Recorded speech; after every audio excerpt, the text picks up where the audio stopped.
morning, everybody. Welcome to the opening event at FASHIONTECH studio here at SEEK. So now we're kicking off the series of talks that will take place at this space with our panel discussion that is on the present and future of fashion and the responsibility of brands and designers and retailers in creating it. My name is Olga Johnston Antonova. I'm an educator, a consultant. For that, I work with brands and designers. I also work with private customers as a stylist because I believe in having a full understanding of the whole circle and being able to recommend and connect positive brands with consumers and introduce consumers to the brands. And I write about circular and sustainable fashion in the Russian media, and 3 years ago I started an educational platform, the first platform to promote sustainable fashion in Russia, called Circular Fashion Russia. I am based in Berlin, and for this event I have partnered with SustainYourStyle. I'm not a founder of it. Matilda Sharpale is the founder, and she will be here moderating a talk on denim at 2:15. I also recommend that you come to that talk, listen to that, and meet Matilda, who is also a sustainable fashion consultant. So today, with me, coming back to the stage now, I have two people working in the industry, and I would like to introduce them now, which is, first is Pauline Marie Treis, who is the founder, CEO, and the creative soul, everything behind her own brand, Jungle Folk. And you're working from Zurich, and in a moment you will tell us a little bit more about yourself. And I have Michael Kampe, a creative director of Lee, a global brand. So nice to have you here. Thank you for coming and joining the panel.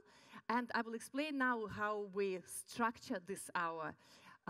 We'll have a couple of words first from the panelists, and then we will go through a presentation on sustainable fashion, a very quick one, where I will describe the fundamentals of sustainable fashion to make sure that we're all on the same page with you, with understanding, because everybody has a different experience, different knowledge of what sustainable fashion is and why we're talking about this.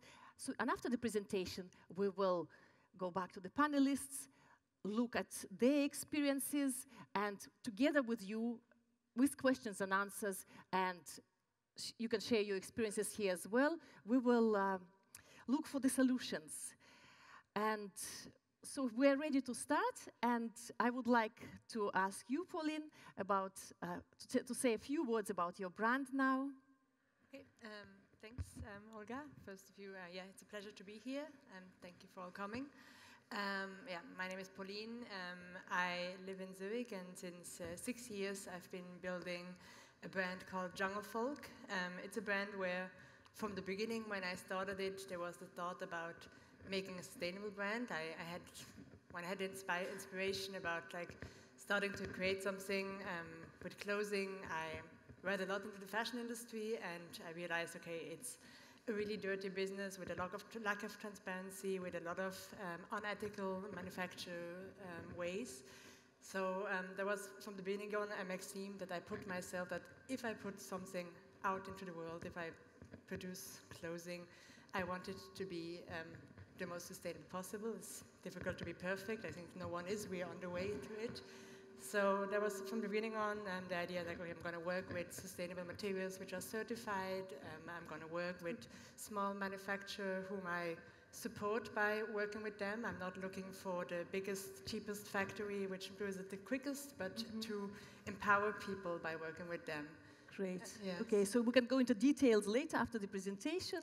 And thank you for the introduction. And Michael, please tell us about your role and your company quickly, the company you are working for. Okay. Yeah, hello. Also from my side, my name is Michael Kampe. I'm the creative director for Lee Jeans, the EMEA side. So it's a global brand, but it's split in 3 regions, US, Asia, and Europe. And in Europe, we started implementing sustainability already some seasons back, but we have the strongest leap into sustainability, how we like to call it, is from the Summer 20 collection, which is just now hitting the stores. I think what is really interesting, and I hope we can catch up on this also in the discussion, is really like a bit the difference between a brand, for example, that can fully start working on sustainability almost from scratch, and a brand that is like us, for example. We turned last year in November, we turned 130 years old. We always like to call it 130 years young, of course, but there's really like that mindset of the brand that always was there, and Lee as a brand is founded on innovation. So where do we see innovation today? We believe we very much see it in innovative takes on topics such as sustainability, and how can you incorporate it in a brand with using this element to further develop a brand and to stick true to the roots of the brand, what it's based on, and to use it as an extra element to make it breathe and live that innovative heart it's based on. Thank you, Michael. I think we will have an interesting discussion because indeed we have representatives of very different brands here, a global corporation and a small private label. And of course, the approach, the experiences must be different. But since we are now trying to go forward in fashion as a collaborative effort in achieving sustainability, I think it's very valuable that we can share resources between ourselves. And yes. So today, sustainable fashion has fully entered the public discourse, the term sustainable fashion, even in comparison with where we were 2 or 3 years ago. Consumer awareness is rising, people want more ethical and sustainable products. And since Vogue editors signed new Vogue values, a pledge to commit to sustainability last December, sustainability, in my view, really has become a fabric of fashion. As Condé Nast, whose Vogue publications reach over 260 million people, say 74% of Vogue readers rate sustainable fashion as important to them. 78% of Vogue readers say that they expect Vogue to recommend sustainable fashion brands. Good news. So since the fashion Bible of the global media has officially committed to sustainability, today, there is no room for any designer, brand, or retailer to escape from it. And let's look why we arrived at this point in time, why sustainability has become important. So if we just in general look at our world today, we really live in the times of records. Our lifespan has increased, we live longer. There are reasons for that. There is vaccination, we eradicated diseases. The population is growing. In the last century alone, it jumped from under 2 billion people to 6 billion people now.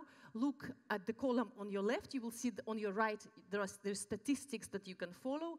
Today we're approaching 8 billion people. Soon there will be 10 billion of us. Our global GDP is growing, it's a blue line on the graph. That means our middle class is growing, the disposable incomes are growing, so the level of consumption is growing. And today we consume 60% more clothing than 15 years ago, and we know that by 2030 we're expecting consumption to grow even further by 63%. So it all seems like a great opportunity for you and your business, and there is a lot of money in that middle class. So what is not going well? All of that means a great pressure on the planet. It means that we will not have enough resources to keep growing at this rate for much longer. It means that we may not have the right climate conditions to work and to live safely. And this also means that your business is under threat. As someone said, there is no business on an empty planet. With Anthropocene, and this is the slide showing that. This is, by the way, a coin minted in Austria, 2018, and it's 25 euro. And this is the now public acknowledgement that we have entered the 6th era of extinction. Okay, extinction of species, not yet human, but this is, of course, the way to raise the awareness, and this is quite a critical condition, and it's the first time that human activity has a dominant influence on the climate and on the environment. in the history of the Earth. So with this, it happened because today we're using so many resources. The pressure on the planet is great. We need 1.5 planets to sustain today's Western level of consumption. And in 2050, we will need 3 planets to have the level of consumption, the standards of life that we have today in the Western world. So what does fashion industry has to do with that? First of all, it's the size of the industry. It's one of the largest industries on Earth. Every 6th person in the world works in the fashion industry. It's about 75 million people. Official numbers are lower, but there's a lot of non-transparency in the industry, and the experts say it's 75 million people. And textile production, the footprint of it is larger than the footprint of all international flights and maritime shipping combined. And CO2 footprint of clothes and accessories beyond textile production equals to 8% of global greenhouse gas emissions. So where does this damage from fashion industry come from? When I teach, I always tell the students, look at the final garment, not as a final object. Look at the garment, not as a final object, but as a life cycle, as a process. Treat an object as a process that has the beginning and the end. And, for example, the beginning stage of anything is a material stage. Every stage has an environmental impact, and it's the sum, the combination of them together create this huge footprint of which we were talking about. So when we look at the life cycle of a garment, in fact, any object that we produce, we are looking at the materials and their ecological and social footprint. And in fashion, there is, for example, cotton. What is wrong with cotton? Cotton, as we know, conventionally grown cotton is a very thirsty culture. It requires a lot of water, up to 20 or more thousand liters to grow a kilo of cottons. That is an extra strain on the countries in Central Asia, China, and India, where there's already shortage of water. To grow genetically modified cotton, farmers have to buy new seeds all the time, extra pressure, and they have to use pesticides. So I have these figures. To make one cotton t-shirt, one needs 150 grams of pesticides. We'll go very quickly through main materials in fashion. Just to give you an idea, viscose is basically made from plants, so we're dealing with another environmental issue here, for example, deforestation, lack of biodiversity. If we look at polyester, 60% of our clothing is either made of it or has it in its mix. So polyester is a byproduct of an oil industry, non-renewable resource, its own environmental footprint. Moreover, on top of that, garments made of polyester, when they're in the wash, produce microfiber. You can check, there's a lot of statistics online on the internet. At the moment, we cannot really stop the microfiber going into the ocean, and of course, through the ocean, with whatever damaging effect it gets, it also comes back to our food chain. Continuing with the main materials, here we're looking at wool and leather. And even if we don't talk about ethical issues, we know in order to process them, we use a lot of energy, a lot of water, a lot of chemicals to de-wax, to tan, to dye these materials. In general, to produce 1 kilo of textile, we require 1 kilo of chemicals. And even when we mine stones and metals, precious or not, we create erosion, we have pollution. There are so many issues, and of course we use that in accessories, a part of the fashion industry, as well as in the trimmings in our ready garments or fittings. Along the supply chain, we have social issues. We can talk about child labor, suicidal farmers, exploited garment workers, and very quickly, the rest of the life cycle of a garment, if you think about shipping, packaging, labeling, retail, storage, postage, especially now with the e-commerce, all of that comes with a high environmental footprint. And in addition to that, we also managed to waste textiles at a very high rate.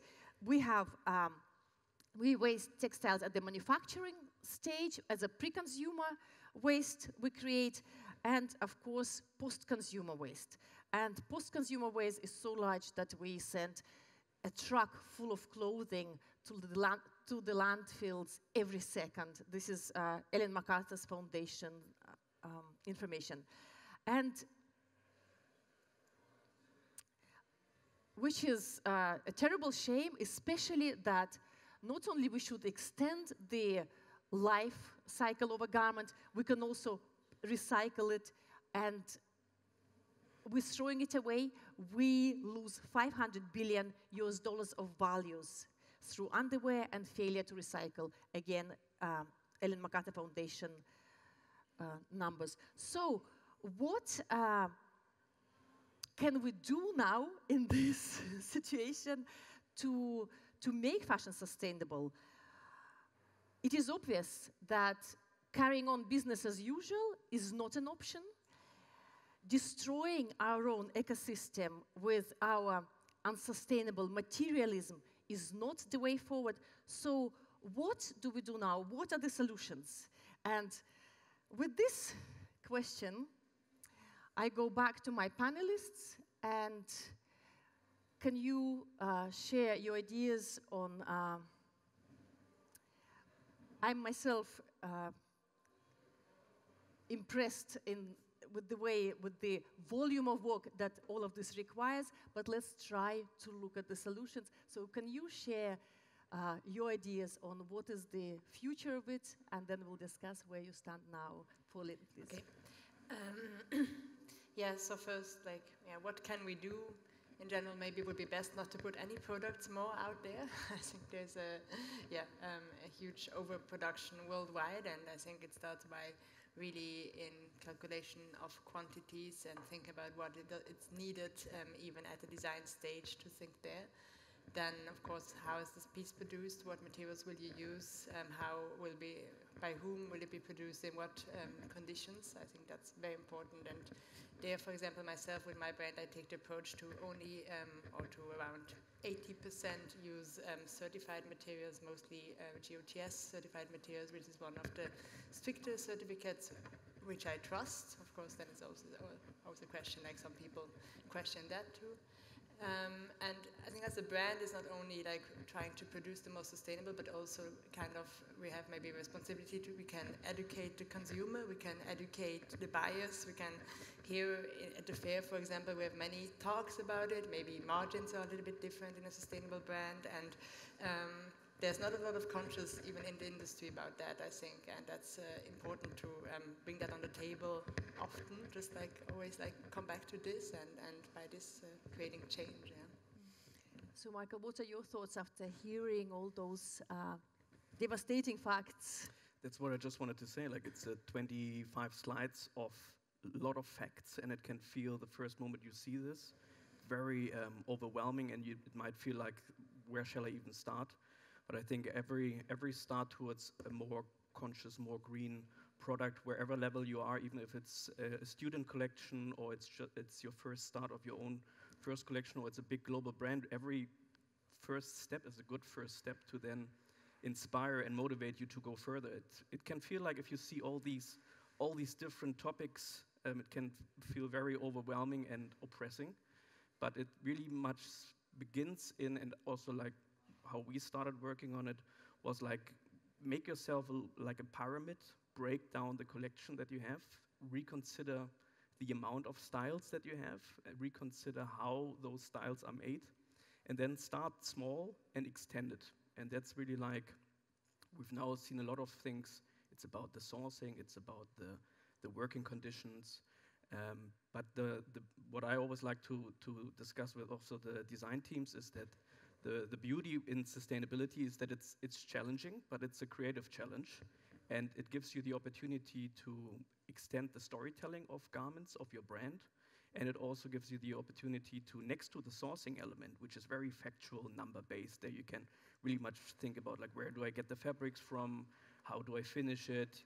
You can get measuring tools, EIM score, compositions of fabrics, and so on. It gives you also the opportunity next to this to then think about, like, what's the social sustainable aspect? What's the whole communication I can build around it? And how can I create a credible, authentic approach towards sustainability that I feel confident with, that the company feels confident with, and that is, like I said in the beginning, is like a creative challenge that, because you have to rethink your design process, in the beginning it's always, it feels, wow, that's hard, but the beautiful thing is that you then discover things that you wouldn't have thought of if you would have not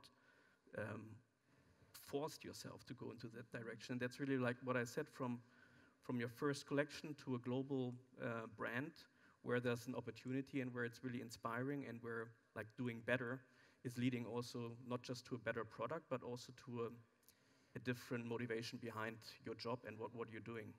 Mm-hmm. And how do you find the creativity of designers? It's just yesterday I was at the opening of the Fashion Week, actually in the Ministry of Ecology here, of Environmental Protection, very long German name, and the Minister of Environment has opened the Fashion Week, and I think this is a wonderful sign already. And Hussein Shalayan was present as one of the designers at the panel discussion, and he said that it's quite, he's also a professor now, he's teaching, and he said that to inspire, to get his students to think creatively about sustainability, he's telling them, he said especially the rich kids, don't use any money, try to live modestly and become inventive. So how do we inspire this? Do we create the conditions for the designers to become creative? What helps you, and what helps you in your own designs? What design methods do you use to achieve sustainability, to create more sustainable garments? Yeah, I think that's a really interesting question, because it goes a little bit differently when you start really by the idea that you want to do it sustainable from the beginning. It's you probably maybe have access to a little bit smaller range of materials, of production ways, and you have to be creative within these borders. And I think that's even a more interesting challenge than you can do whatever and just take whatever polyester fabric and dye it and make whatever processes. And then, so for example, I would rather start then with a material. For example, I have hand-woven or even hand-spun and hand-woven pieces in my collection, which are quite rustic, and you don't want that piece to look too hippie or so, because you want to make a cool piece which sells well and people love.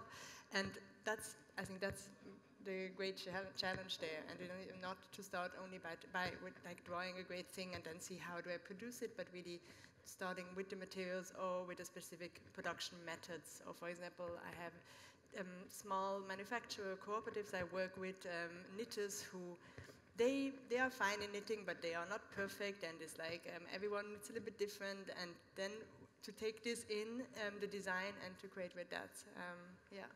In your case, Pauline, I saw beautiful garments on your website, and there are reversible garments as well, reversible coats. So just to give us an example, that is, of course, one of the ways of... Yeah, for me, the versatility is one of the important part of sustainability, to make a piece which people will wear often and that you can combine in many ways, because there's this concept of cost per wear, no? Like, even if maybe a piece costs a little bit more, if you would wear it every day, then in the end it's cheaper, kind of. And I think by making pieces which are reversible, which are combinable in many ways, also there you create something sustainable, because you don't need a lot of crazy clothing in your wardrobe, or maybe this you can buy secondhand, but to create like your basic wardrobes, it's better to like invest there in high quality and versatile pieces. And that's what I also try, like when building my collections, yes. Mm-hmm.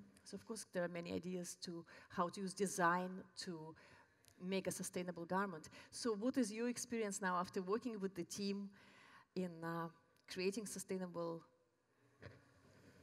garments, products? Yeah, so what are the solutions that you found?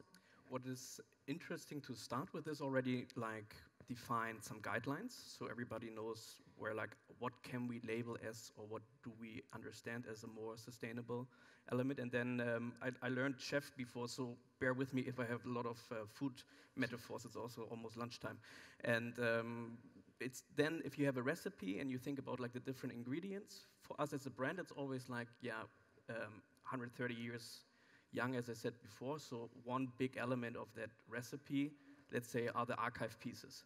The other element is from the sourcing, like the fabrication and so on. There's really where the sustainability can kick in.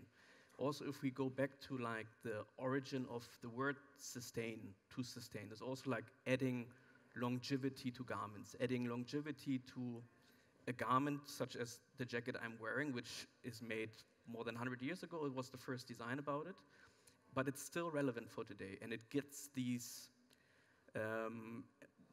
timely shifts and changes in fit, but then you can also give it a different take on in the sourcing of the fabrication and the finishing and so on. So what I was very happy with is, of course, that my design team already was very interested and motivated to work in a more sustainable way. So then it's really like sit together, define these elements of a recipe, define like where is something that comes from our history, where is something that comes from the sustainable sourcing in terms of fabrication, where do we then finish it in terms of production and the vendors we're working with, and then how do we connect all these dots so it feels like it's an integrated element of the brand and it doesn't feel alien, because that's something where sometimes you get the impression when you see that brands are really much focusing on it, that it's hard, it doesn't feel that true, and there it's really important that you always link it back to your brand, always link it back to like where you want to stand for as a designer, and that you very much can safeguard in a way that you say like, okay, we have these visual elements, we have the historical elements, we get the new innovation part through the sustainability, through the sourcing, and then we all link it together in a communication. I can just say that, for example, with thinking about a design and creating a jacket such as this, you could have made it in a regular cotton, or you could have made it, like in this example, in a fabric and in a finishing that is 100% biodegradable, and it's a totally different storytelling, because you can still talk about the same jacket, but that's what I said before in that like creative challenge that lies within sustainability. It gives you then afterwards, as a designer, as a brand, it gives you so much more volume to talk about, and so many more interesting stories to talk about the designs you're working on. And Michael, you're a creative director of the brand. Do you have a sustainability officer or department in the company? And how does that work between you and him or her and the rest of the company? Yeah. Because you seem to be, and what is your input as a creative director into the sustainability solutions? The director of sustainability, his name is Ryan Edward. He's based in the US for both brands, Wrangler and Lee. We're under Contour together, as well as Rock and Republic. And with him, we get very much, or we're in constant exchange also when it's about, like, for example, we joined last year the Ellen MacArthur Foundation that you've already mentioned before. So there are a lot of guidelines, again, like not just with that foundation, but whenever we're going into different fields and we work with other companies together and NGOs and so on. And he's very much a sparring partner that then makes it for us to understand what does it actually mean. For example, just to give you one element, the rivet on a denim is such a existential, not to even consider element. But if you want to become a good partner with Ellen MacArthur Foundation, you have to scrap the rivet. So again, there's like, okay, what could we do instead of a rivet? Maybe it's a bar tag. Maybe we do the cross bar tag, which is very close to us as a brand. Maybe there's a possibility that we mix two colors, and that sounds easy to start with, but that, again, it can lead to maybe an embroidered rivet, and that with a contrast color in the middle and stuff, and there's something beautiful then can develop. Just explain what the rivet is. The rivet is basically what you have to reinforce the the pockets. Like the little button. It's called nipple rivet because it starts with a nail underneath and then a ring, and you put the nail through and smack on it, and then it's fixed. Funny story, I don't want to go too much into denim history, but there used to be a rivet also in the fly, but the cowboys complained that when they were sitting around the campfire, it got very hot in that spot. So there was already an element where they scrapped the rivet and went for a bar tack, and a bar tack is a very tight zigzag stitch that has the same function as a rivet because it should just reinforce. And there is really like, for example, if you want to work with a company like a foundation like the Ellen MacArthur Foundation, there it's like you have to scrap the rivet, you have to think of all stuff that is not creating more waste. So when you're looking at something where you think this is such a purist design, a 5-pocket jean, every little pocket here has a function. What else can you scrap? And there's really like, okay, you can think of the most voluminous, craziest designs, but if you really force yourself to think about something that seems so rounded and so perfect and 100% already there yet, if you in that little thing find a change that is also adding up to producing a better product in the end, that's really challenging creativity. Yeah. So there is every day there is the creative challenge and solution that is expected from you and your team as well. And in your case, Pauline, where you're everything, you're the designer, the founder, the sustainability officer, what are the first decisions you're making about sustainability when you are designing a product, or even before you sit down to design? I think one important part is that I want to try to do clothing which are like a force for something better. Like as I said before, I'm like trying to work by empowering people by looking for vulnerable groups. Maybe their technique is not perfect yet, but I want to try to work with them by improving it. So I have different knitting cooperatives, for example, in Peru, where we've seen big steps in quality, how we've worked together in the last few years, how we, and also in the weaving that we do in India. That's for me, that's an important part to really like try once also to like keep up an artisanal work, not only bring it all on machines and doing like big quantities, but by supporting this. And that's, I think, one very important part which stands at the beginning of each design process. Yeah.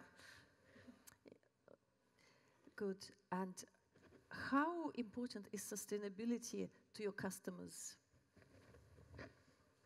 Both of you. Well, you, Pauline, start, please.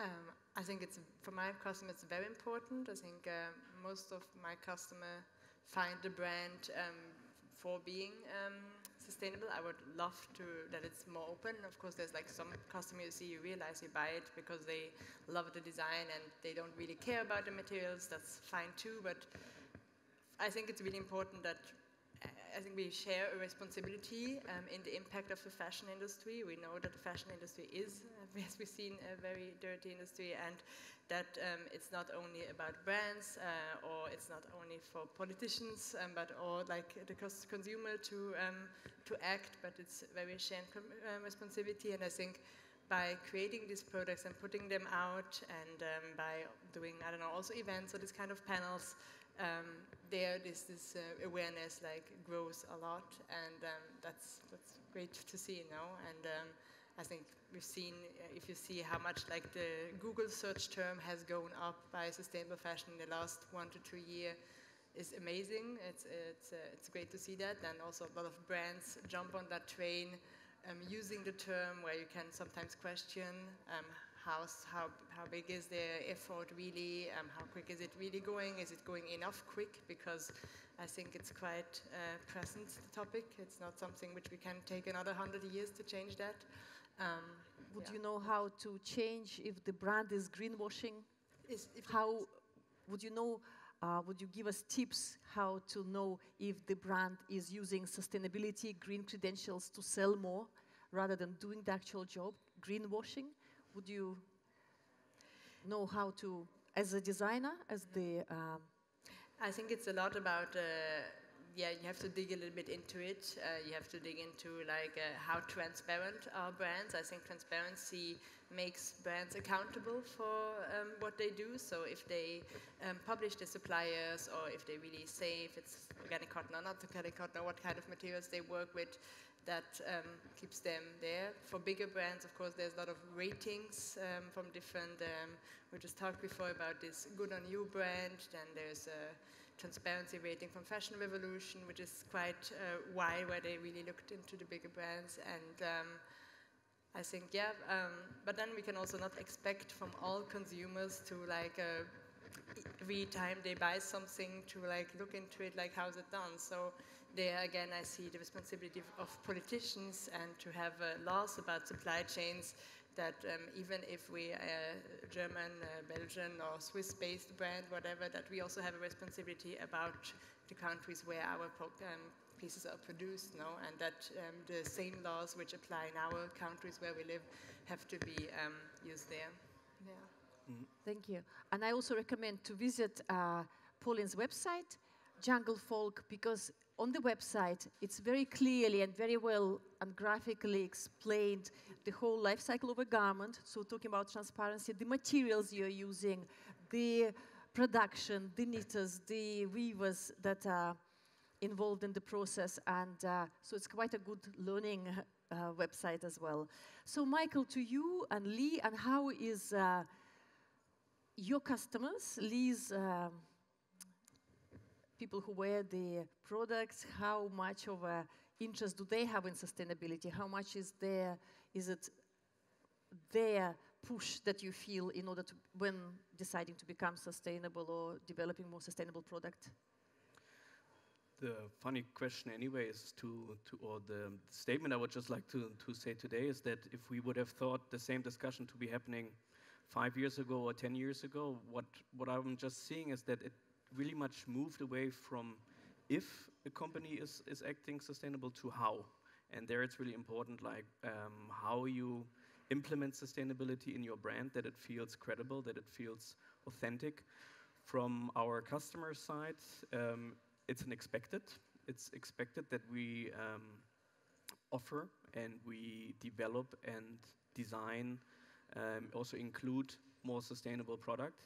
The feedback that we got so far was very good, and I'm very glad that the feedback is so good. And it all goes back to like, how do we do it? Like, how do we include sustainability? How do we, what I mentioned before, like get these elements together, that it still feels that it's a product that's true to the brand, that it's a product that is based on what the brand is based off. In our case, it's innovation, and the innovation we saw today is in sustainability. So if you then like put these elements together, everybody gets it, and that's really important. Like that you shouldn't make sustainable product only for the sake of it. You should also not make it so complicated that your consumer or customer needs a little novel to understand what you're actually doing. It should be easy to understand. It should be clear. It should feel honest and be honest. And there always should be the bigger vision behind it. So this goes back to what I said with the guidelines. Those guidelines are, of course, always evolving, and they are leading into a bigger target. But what I said before, like you have to start somewhere. Every first step is a proper first step to start somewhere. And if you start somewhere, like if it's just one product out of 200 pieces, and the next season it's 3 products, then it's at least there's already like a development, and that development is very much where we see like there is very positive reaction from the customer side. There's also this drive from competition that is motivating us again, and very much linking it back to what we are as a brand and making it credible and authentic gives us the power to communicate it in a very honest way, and makes us feel very proud of what we're doing, because it feels and it is true to what we're doing. Thank you. For both of you, as you're on different sustainability journeys, what difficulties are you experiencing at the moment, and what would help to become more sustainable? Please, Pauline. Okay, yeah. sure there are like a lot of challenges. It's probably more challenging to produce a stable piece of clothing than just being able to use heavy material. I think for me, as being a small or growing brand, it starts by with sustainable materials. There's like higher minimums sometimes, so you have a minimum quantity of material which you need to buy, where you need to see, okay, how can you organize that for the production to use the full material in the collection. Then also you want to, if you create a design and you do the pattern, you want to try to have a pattern which uses the fabric the most,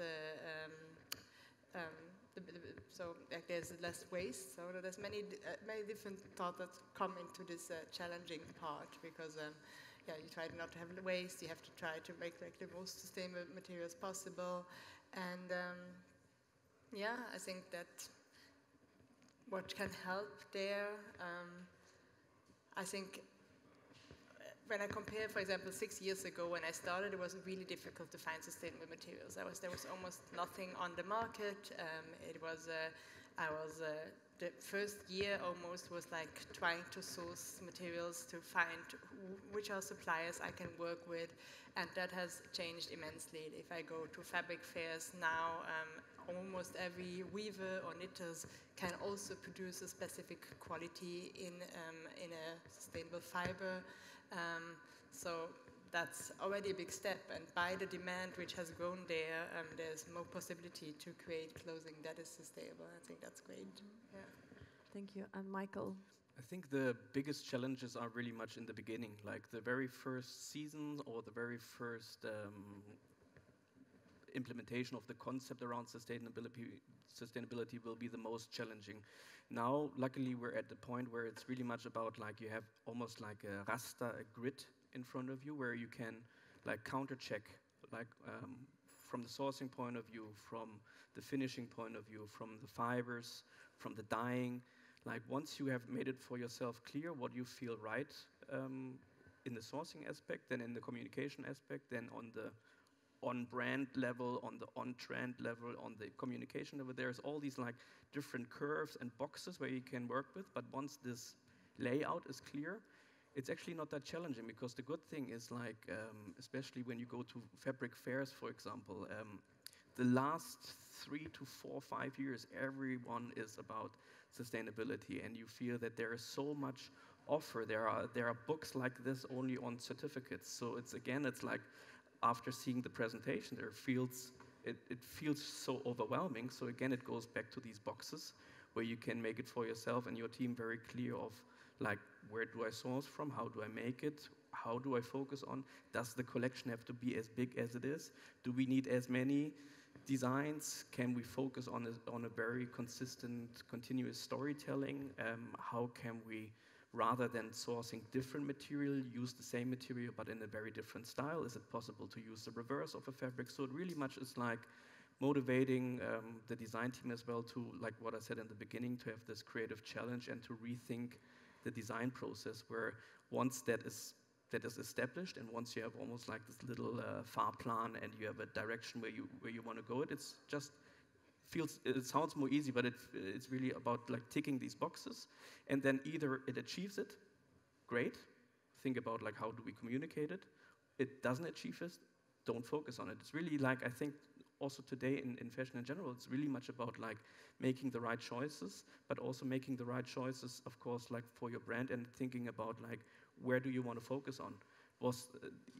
20 years ago, it was maybe more broader spread, whereas now it's really about Schuster, bleib bei deinen Leisten, and focus on where are you standing for, and that's also what your consumer is then expecting from you, and how you can very easily talk about what you're doing. If sustainability is about consuming less resources, how can we help consumers to consume less? Maybe we can talk about overproduction here. What happens with the big brand? What happens to the garments that... Do you have garments that sit there that are not sold, the overstock, and how do you deal with that? Because I expect if you calculated the production, it would also have a positive effect on your bottom line. So I'm sure that there are sustainable solutions in predicting what the market wants and how much you will be able to sell, but what is the situation right now and how can that be dealt with in a big company? It starts with what I said just before with the focus. So it's focus in terms of what styles, what story, what garments you want to work with, what garments you want to design, but also focus in the term of sourcing materials. So instead of having every season a pool of 50 new fabrics, focus on your 25 strongest and use them in such a creative way that it's new product every season. So there we very much pin it down. Another easy solution is that close to the company where we produce, let's say it's Italy. There in Italy we source from Italian mills, so you don't source a fabric from Pakistan, ship it to Italy, or vice versa. So there's also a lot of elements where it's coming together, and there again it starts with, similar to the box and raster system I mentioned before, like pick your most important styles and really analyze every little element that you have in there. So really think about, like, how can I improve this? How can I improve this? How can I improve a paper ticketing? How can I improve the button? How can I improve the interlining of an undercolor? It's really those little elements where every season, every design, you get one better solution for, and that's then ending up and adding up. But back to overproduction, do you know how the company deals with that, the predicting the amount of stuff they can sell, and what happens if the items are not sold? Anyway, before we kick off like thousands of production, there's a forecast from the countries. So we already have like an indication where is the style to focus on and which one not. So with that forecast, we can very much predict and be very clear on which styles to focus on, where to produce and how much. And let's talk about retail. And you have your own store, and you have stockists around the world. And how do you choose them? So please tell us your experience. How do you go about selling your stuff around the world with physical retailers? So in physical retailers, I love to work with partners who share a little bit my values and who can also tell the story of my products or brand to another consumer. No, I think that's really important there, especially this kind of fair here, to like have talks with buyers about their responsibility also when choosing brands which they take into their shops and what do they present to the outside world, because they have a lot of power there, especially if you think like big shopping houses or companies who have multi-brand stores. But there you also see a big shift that there's more and more, they say that they want to have a corner which is sustainable, and then more and more they maybe put it all into sustainable brand. I think that's great to see that effect, but still I think sometimes even there it lacks knowledge, also from buyers. It lacks knowledge about certifications, about materials, about production ways. It's a lot about numbers, of course. We have to still all to live, but I would wish for that also there in the industry there's more awareness about what impact we have, because everyone through one decision or another has a specific impact, and And when I think of Lee, I presume that there's a lot of e-commerce, that a lot of stuff is sold online. How can sustainability of that be improved? Because we all usually deal with a lot of returns, with packaging. So are there any initiatives that you know that your company is doing? It starts with what you offer. Like if you offer the greatest possible product that you can offer, then your return rate will be lower. And if you make sure that what you're aiming at is aiming to longevity and is based on styles that are also able to be worn for a longer time, then also your return rate will go down. And that's really where we see, like, as a brand which is there for 130 years, we have this foundation of timeless styles, which is able to survive a long time, which is able to like withstand the time already, because those styles to begin with were created almost 100 years ago, and those styles are also where there's very little return rate. It goes also back to like when you design and when you're signing off pieces, how confident are you with the fitting and with the quality in the sourcing of the product. And that goes back to what I said before, like be sure that you always offer the best possible product. And, but in terms of fitting, in terms of the right size, I don't mean that, of course, people can return in case they don't like the garment because of, I don't know, for the aesthetic reasons, but I wasn't talking about that. I was thinking in terms of the right fit. Do you use any technology that helps you to make sure that the customer gets the right garment that fits very well? How do you go about that, if there's anything you can share on that? Yeah, when developing the pattern and also to have the scaling of the pattern, like from the different measurements, we work with a big worldwide analysis where we have scanned more than a couple of thousands body types, where we then get like the most shared size and measurements that are most true to the measurement. Okay. So we are coming to the end of the discussion. Thank you very much. And we are ready to open the floor to your questions. Please, do we have somebody with the microphone? Thank you. You have. Please go ahead. Please ask. So let's say that the sustainability in fashion industry is really complicated topic. So how, based on the facts, you can actually tell that the fashion brand is actually sustainable? I mean, like, what areas and criteria the fashion brands need to fulfill that you can actually tell that this fashion brand is sustainable? As an example, you have the most sustainable materials ever, but it's manufactured with 5-year-old children in Bangladesh, so you cannot actually say it's sustainable because it's based only on the materials. So my question is that, can you describe what are the areas and criteria that sustainable fashion brand need to fulfill in order to be sustainable? Or where are you putting the line that fashion brand is sustainable or not? I will start answering that because this is a general question, yeah, about every brand. For consumers, there are websites, programs like Good on You, an app, where you can check, for example, Good on You, it's called, yeah, where you can check a brand. They do their own rating. It's not so strict, but it's good because they explain how they rate and the 5 criteria they're using, and they do a good job on that. And before that, we had a rating, Rent the Brand, I think it was called, company. But now when I went onto their website, they have merged with Good on You. So I'm sure that this is a reliable source, or is becoming. And also in the industry, there are many certifications. And these certifications would show you not only the origin of the materials and their sustainability, like GOTS, cradle to cradle, and material specifics ones, but also certifications like fair trade in terms of watch out for the social conditions.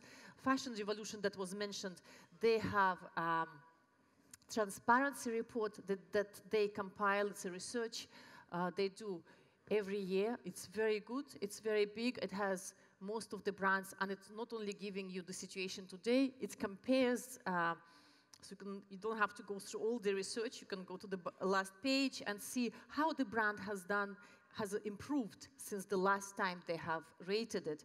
So these are some of the, I suppose, basic answers. And if you have anything to add, please say how, in your professional or personal experience, you would find that the garment is sustainable.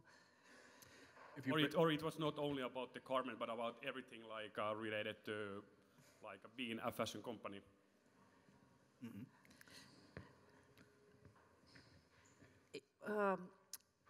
Okay, yeah, I understand in terms of a garment, when I mean the garment, and it could be an object, it could be even an accessory.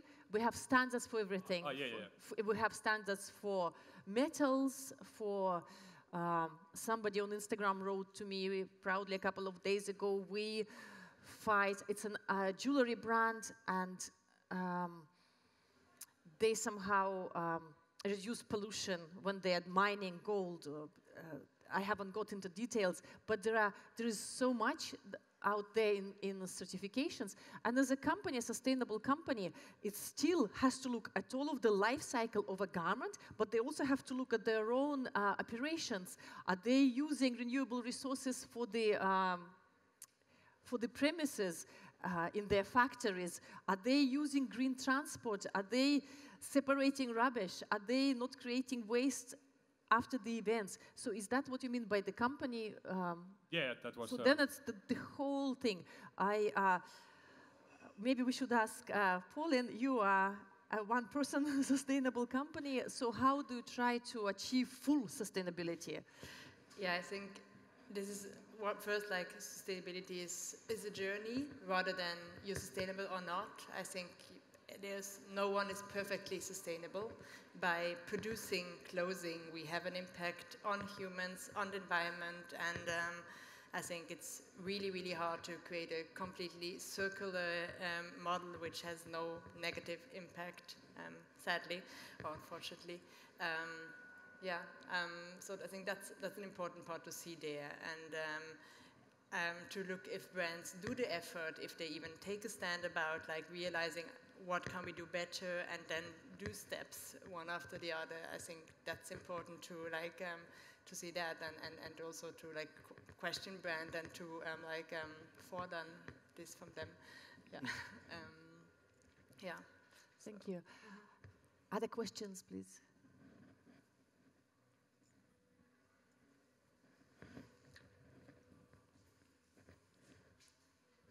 Hello. So my question is for Michael. You work for Liu, which is essentially, you also work for VF, and VF is essentially a bank, right? So as it relates to this topic, knowing that at the end of the day, it's all about margin and profitability, how have you been able to kind of approach that challenge with such a massive corporation and still maintain a healthy business at the end of the day? Okay.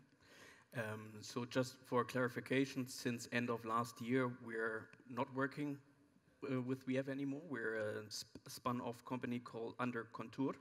But the challenges that you were just mentioning, of course, they are with every bigger company, also with small companies, like margin pressure and so on is always a pressure and a challenge that you will have no matter the size of your brand.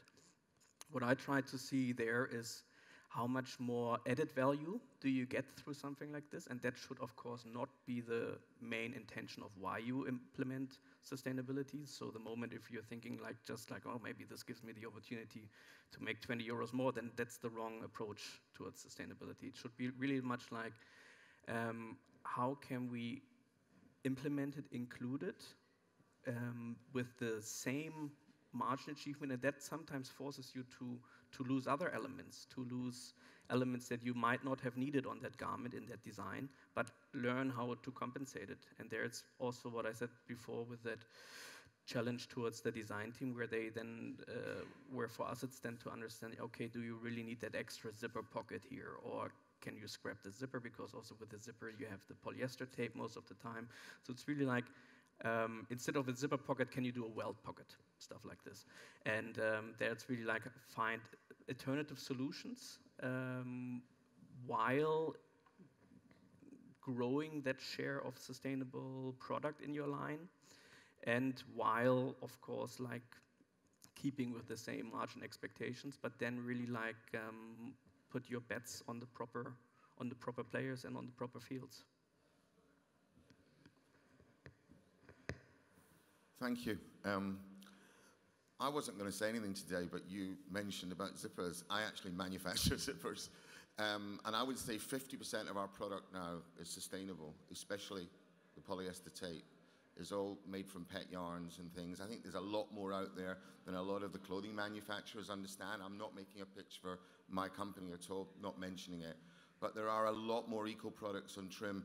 When I go around and look at products, sustainable products and the people that are saying that they're fully sustainable, and then I look at the zipper, or I look at the snaps, or look at these other trim parts, I'm not seeing the focus. Admittedly, it's like one-to-one. They may be doing one range where a garment's completely has all that on it, and it will take time. But there's a lot more out there with most of the major brands than maybe a lot of the manufacturers would know about. So I'd prefer you not to lose a pocket. I'd prefer you, whatever brand, is to use a zipper that is completely, the polyester yarn is made from, post-consumer bottles and recycled, etc. Shouldn't really cost that much more, a little bit more at the moment. Eventually, the more bottles we have and the more stuff that comes back anyway, that's my point, so thank you. What's the name of your company? Thank you. Talon. Talon. Talon. Thank you. You asked, I didn't say. I asked. I have asked, cards. And because while I was listening to you, I was thinking the biggest problem at the moment, I think, to go forward sustainably for the fashion industry is the lack of collaboration. People don't know where to look. People, even if there is a lot of open source material, people still don't know how to get it. There's not enough exchange of knowledge. So I'm only of course, for promoting and for connecting and for making it happen. So we have time for one last question, please. And then I will ask you about What? Then I will ask you to conclude with something. Hi, so I would like to know your point of view on the industry in general, because I think in the last years the fashion industry has always been about newness. Fast fashion retailers, every week there's new product, we have fashion shows, every half a year at least there's pre-fall collections, etc. So the consumer is used to get new things all the time. I'm sure people are being more woke, because I work a lot with sustainability too, so you can see that people understand more and more about it, but I personally believe that the behavioral shift is still, it's really difficult. So what do you think is the task of fashion companies and the industry in general to create this behavioral shift? Of course, sustainability is about introducing new values. It should be less consuming, pursuing other activities. I see the change myself. Still, I believe it will come, and we will, hopefully a lot of people will be more interested in virtual clothing than in affordable, nearly disposable type of clothing. I think big corporations that sell volumes, we need them, because the majority of people, this is I know by experience after talking to people, they say, I'm not like you. I will not go out looking for a particular piece or going even into a vintage and start combining. I don't treat fashion as that. I like to go and get dressed. And I think high street brands, even if they're not so exciting, and could be different points of view about them, that there's a mass-produced product, but there are people that will always wear that. For them, it's a wonderful service. So I myself look at them developing into sustainable brands and still providing that dressing, clothing service. And of course, they are the biggest environmental footprint that they create, and they should be held accountable. But what do you think is the role of these players, in educating the consumer, and how should they do it? They absolutely should do it, and it's easier to say, of course, with the smaller brand like Pauline's, this is very educational, this is inspiring, and this is value changing in a sense, because if the people learn the story, somebody that is new to sustainability and will get fascinated and will get the whole picture. And then I think with the small brands like that, with the responsible brands, it's easier to affect the behavior and to promote true sustainability. With larger brands, as I say, still there are people that have no time, that really will not look and research everything. I think it's harder, but even here, Lee, and we can ask you, it's one of those big brands that it's their responsibility as well to make sure that the production that they give is not damaging the planet, and that it's not damaging people's lives by making them wanting more and coming back to the shops to buy. This change, I think advertising industry, marketing, this is very important, that they also shift their thinking together with the brands on how they should promote real values. I do not have a question, but I have a sense that it's getting there. We have advertising agencies like Futera, go onto their websites, promoting sustainability by, with the view of changing the consumer behavior to buying less. I think it's challenging for the big brands, but I think it is the general process we're going to. Michael, if you have anything to add to that. Yeah, I have also the sense that, looking at the industry in general, that it's slowing down and it's going to focus more. Like you see other brands that had 10 years back, they had 7 sublines, and they're beginning to scrap these because the whole, the expression and what the brand is actually standing for is getting more and more diluted. So they also see that they have to focus as a brand, also focus in the offer of how big your collection needs to be. And I'm still believing that there is going to be even a stronger understanding for circularity. Even the whole idea of not acquiring but renting garments. We see now that there are stores coming up where they focus only on the rental aspect of garments. So there is, again, like there's opportunity where, like 5 years ago, people might have started talking it and they were like, oh, can't really imagine that this is going to happen, but it is going to happen. And this will just lead to like a better focus on what the company and what the industry wants. Thank you. I think, yes, circularity is one of the solutions that we have. So thank you for your questions. Now I have very quickly, 3 tips that as a small label you can give to people who are starting off on the journey to sustainability, and as a creative director of a large company, can you recommend 3 first steps for a big company to dive into sustainability with? We'll start with Pauline, please. 3 tips, okay. I think one would be grow slow, start slow and grow slow, grow organically, because then you can control your processes, you can control your sourcing a lot more than if you have huge goals where you start then to have a lack of control and transparency yourself about your practices, your production practices. Yeah, less is more. They are true. Like you don't have to create a huge collection, but concentrate on things you know you do well. You know you can. You have the full transparency about where the material comes from, where the raw fiber comes from, and so on.